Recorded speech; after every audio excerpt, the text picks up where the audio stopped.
Ribuan peserta ikut Festival Goyang Kakak Enda ramaikan HUT Kota ke-444.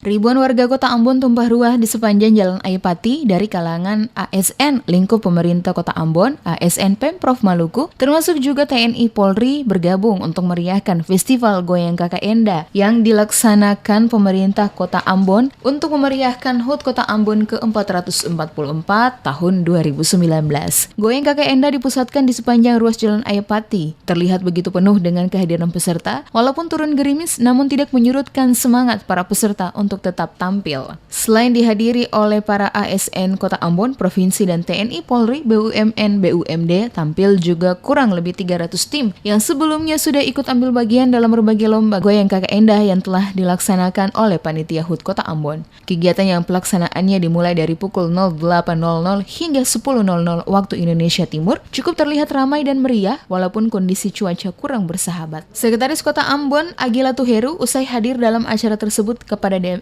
Media Group mengatakan, kegiatan Festival Goyang Kakak Enda dengan melibatkan ribuan peserta dalam memeriahkan HUT Kota Ambon sekaligus sebagai ajang konsolidasi bersama dan bergembira antar seluruh komponen yang ada di Kota Ambon. Dirinya berharap dengan bertemu secara bersama-sama baik dari ASN, Kota, Provinsi, anggota TNI Polri, pegawai BUMN, BUMD, para guru, camat, serta warga masyarakat akan semakin mempererat hubungan hidup orang bersaudara di Kota Ambon.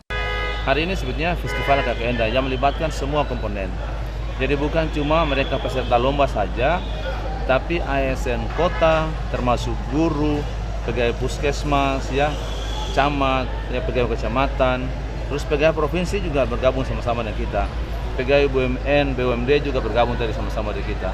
Jadi sebetulnya ini Festival Kakak Enda untuk meramaikan ya HUT Kota Ambon ke-444. Sebetulnya inti di situ. Kalau toh ternyata dirasakan bahwa kok ini baru pernah terjadi begini dan kemudian Muri katakanlah dia lihat dan ini memberikan rekor, ya terserah, ada masalah. Tapi intinya itu adalah mengisi ya atau menyongsong HUT kota ini, kita buat kegiatan-kegiatan edukasi bersama-sama dengan masyarakat. Terlihat hadir sejumlah pejabat di daerah Maluku pada kegiatan Goyang Kakak Enda, di antaranya Wakil Wali Kota Ambon Syarif Hadlar, Sekretaris Kota Ambon Agila Tuheru, Kapolda Maluku Rohika Lumowa, beberapa petinggi dari TNI termasuk Kepala OPD pada lingkup Pemkot Ambon. Ruas Jalan Ayapati baik dari arah kiri maupun kanan jalan mulai dari ujung jalan Simpang AM Sangaji hingga perempatan jalan depan pos kota terlihat penuh dengan kehadiran para peserta yang telah hadir sejak pukul 7.00 dengan mengenakan berbagai seragam olahraga dari tiap-tiap peserta.